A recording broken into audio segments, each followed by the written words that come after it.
USMNT fullback Sergino Dest is injured, guys. Reports out of PSV are that he will be out for the rest of the year, another 9 months. It looks like an ACL injury. As of the time that I'm filming this video, it's not confirmed exactly what kind of injury it is, but it seems 99% sure that he will miss Copa America. This is a big blow for the US men's national team, and today I'm looking at possible replacements for Copa America. How will we replace Sergino Dest? We have a lot of options, thankfully. None of them are perfect options, but today I'm going to outline all of our possible options as well as the pros and cons of each, and then tell you guys which one I prefer. What up, guys? I'm Pete Douthit, host of the 11 Yanks channel, where we exclusively talk about United States men's soccer. Welcome to the channel. If you're new, smash that subscribe button, smash the notification button so that you can get notifications whenever I put out a video. And if you've already been here a while or found me before, destroy that like button for me. It helps other people to find the video. Okay, so before we get into it, I want to talk about trade-offs, right? When we're looking at replacing Sergino Dest, we don't have another Sergino Dest. We don't have a perfect replacement. What we have is options, and the options that we have are a lot better than the options we had even 3 or 4 years ago, which is the good news. The bad news is there is going to be a trade-off. If it's Joe Scally or if it's another right back, they aren't going to be as good as Sergino Dest. If we use somebody from another position, there will be trade-offs both in the right back position and, of course, in the other positions that person would occupy. Getting comfortable with those trade-offs is going to allow us to have the maximum possible success at Copa America. But of course, none of them is perfect. We just have to figure out which option allows us to best replace Sergino Dest with the most quality and best fit at right back, while taking away minimal options and possibilities from other areas of the field. But before we dig into it, guys, let's have a quick word from our sponsor.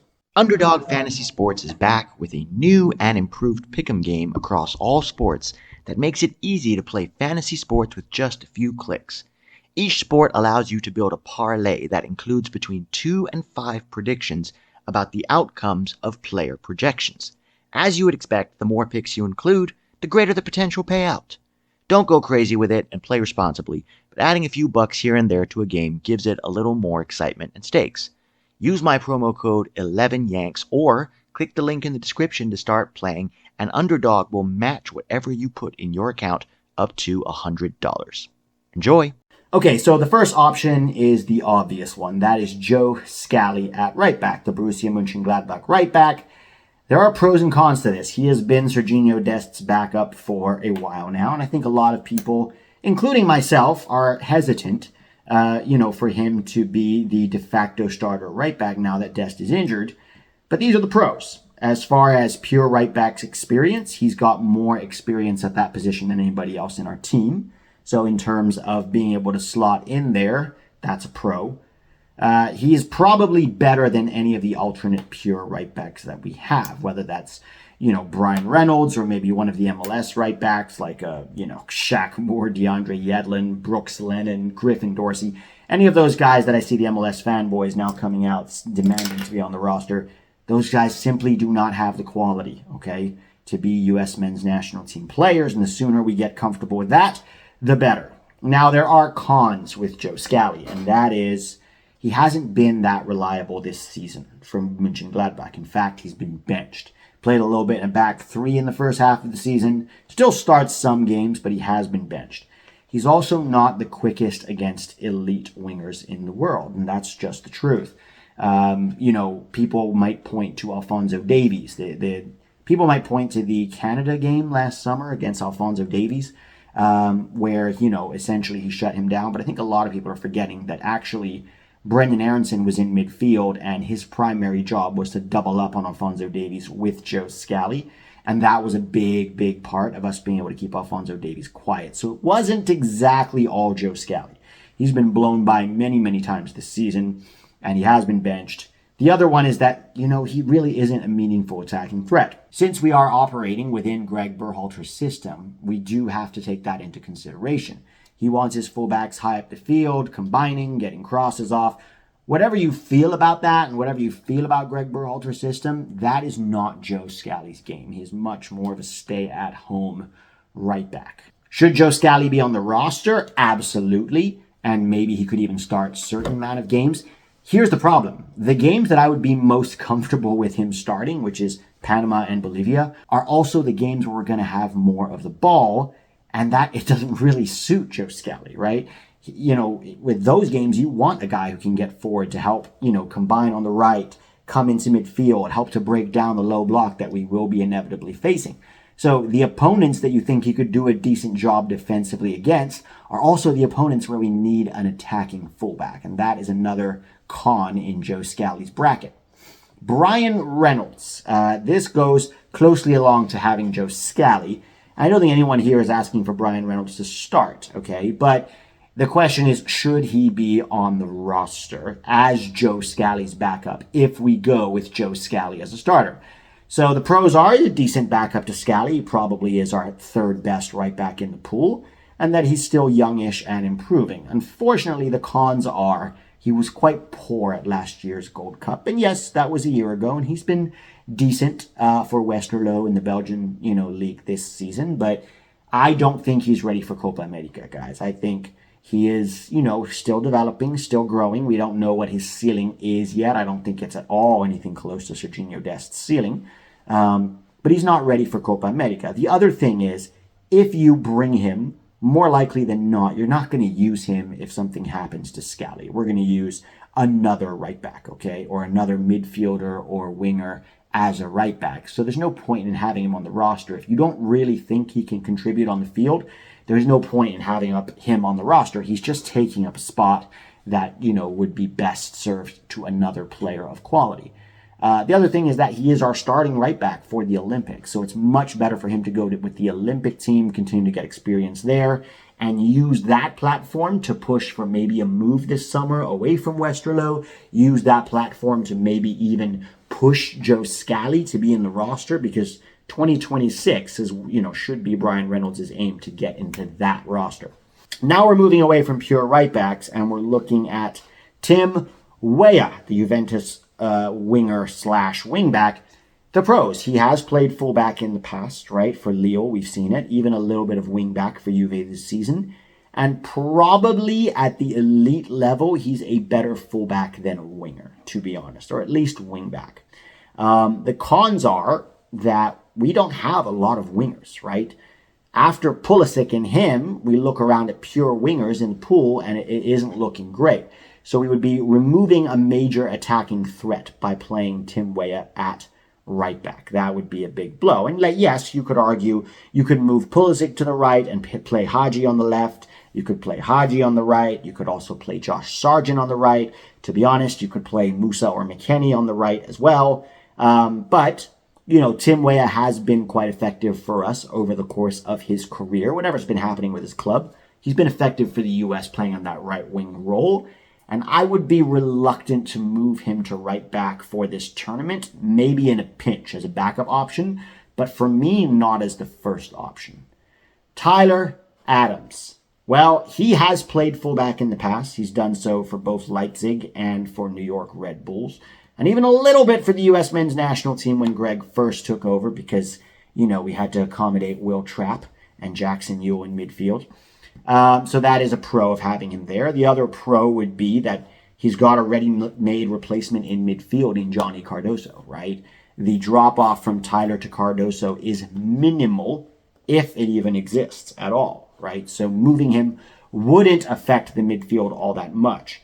The cons are, he's got very little attacking threat if he's playing as the right back. He's not going to be a major attacking right back. And the other con is that he's still not healthy, right? After his comeback playing for the U.S. and then he played 90 minutes for Bournemouth, he hasn't seen the field since. And from what Iraola said, he isn't available this weekend either. So, what's happening with Tyler Adams? This is a fair question to ask. If you remember last year, he came back for a few games and then was out for a year. It's apparently a muscle injury.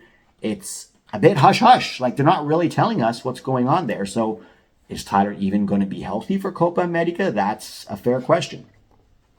Next up would be Weston McKennie, okay? And Weston McKennie could be very interesting. He has played largely as a right wing back for Juve this season, okay? This is his heat map here to the left. This is where he's largely been playing for Juventus, okay? And a lot of his assists have come from crosses as well. He played a little bit right back against Jamaica in the Nations League back in March, if you'll remember, when we had to pull off Joe Scally, and he did fine there. He is both defensive, right? Like pretty solid defensively, and he's a great attacking threat, can get good crosses off, has the engine to get up and down the field. And the other pro really is that we can, Musah can play in his spot in midfield. De La Torre can also play in his spot in midfield. Heck, you could go with Tillman and Gio in midfield, God forbid. Particularly against Panama and Bolivia, who I think are going to be sitting quite deep against us, right? The big con is that we lose his midfield presence, right? He is a lock starter in that midfield area, and we would lose him, even though, we would have Musah.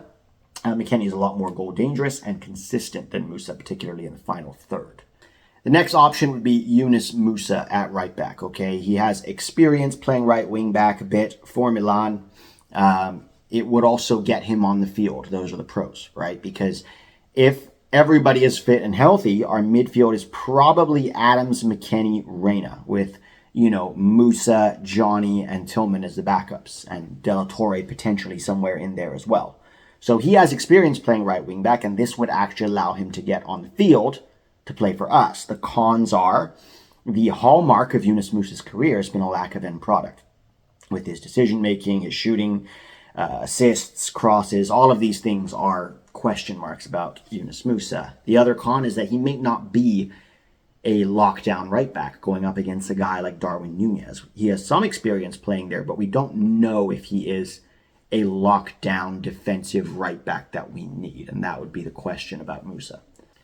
The last option would be Chris Richards at right back, and the pros are that he does have experience playing there. He's played there for Palace, he played there for Hoffenheim a bit, and he also played there for Bayern in the youth ranks. He's solid defensively. We're going to get a good defensive performance from Chris Richards. The cons are no attacking threat, right? He isn't going to be a right back that's going to get up the field and contribute meaningfully to the attack. And the other con is that we take a lot of quality out of the central defense if we do that by dragging him wide. We're already a little thin at the center back position, so I would not be a fan of this for all of those reasons. The other alternative, and to be honest, this would be my preferred option of all of the options that involve replacing Sergino Dest, would be to go with a back three formation in a 3-5-2. So that would allow us to get our three best center backs on the field, Carter Vickers, Richards, and Ream. It would allow Weah to play as a right wing back, which could be exactly what unlocks him, as well as Anthony Robinson to play as a right wing back. And it is still pretty defensively strong with both a back three and Tyler Adams on the field. Obviously, if Tyler's not available, then we would use Johnny Cardoso in that position. But it has other benefits too. It allows Pulisic to come play centrally inside as the 10. It allows Weston McKennie and his box-to-box engine to be on the field, as well as his goal threat on set pieces, as well as him being able to get in and around the goal, which he would not be able to do at right back. But also, it would free up Giovanni Reina to roam in the area where Reina is most dangerous, and that is in the final third, right? That's hugely important, particularly against teams like Uruguay, Colombia, or Brazil. I really think a 3-5-2 would be the way to go.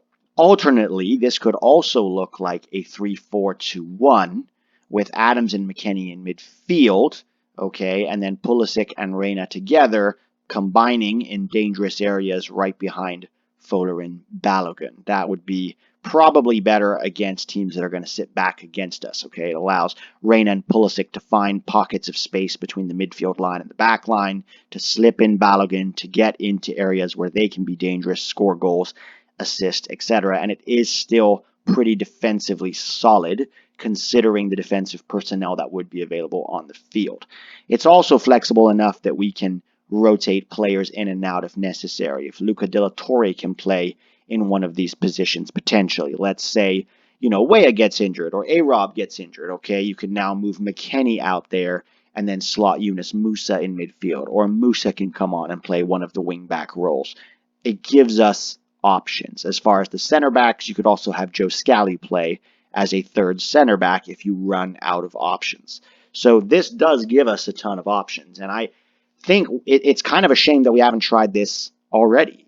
Gregg has not experimented sufficiently with a back three. I think the last time he really played a back three, at least to start, was against Honduras in World Cup qualifying way back in September of 2021. So, and that went disastrously, not necessarily because of the formation, but because it was unpracticed, right? And he throws something like that together in a competitive game with a whole bunch of MLS scrubs that had no business being on the national team. But that's a different story. Guys like Acosta, Sands, Bello, Leggett. So Gregg has not tried, despite the many friendlies we played last year in his second cycle, he hasn't even tried a back three. And that's what kind of leaves us scrambling now when we have this injury. The good news is that we do have 2 friendlies against good opponents, Colombia and Brazil, before Copa America to try to run this formation and see if it could be an option for us. I would like to see it tried. Am I 100% sure it's the solution? No. It is my preferred solution, but obviously we're going to have to wait and see what Gregg does. If I have to be honest, I think Gregg will more likely than not just bring an MLS right back as Joe Scally's backup, because Gregg is averse to trying new things and also averse to mixing things up in order to maximize the potential of the team on the field and get as much quality on the field as possible. All right, guys, those are my thoughts on how to fill the Sergino Dest shaped hole in our right back position. Let me know your thoughts. Let me know which of these solutions or potentially any other solutions you might have to this quandary. Do not say Griffin Dorsey or Shaq Moore. But yeah, let me know in the comments what you would do. Smash that like button. Thank you also to Bet Online for being a sponsor of the channel. Have a great one, guys. Hit me up with your thoughts in the comments. Talk to you soon.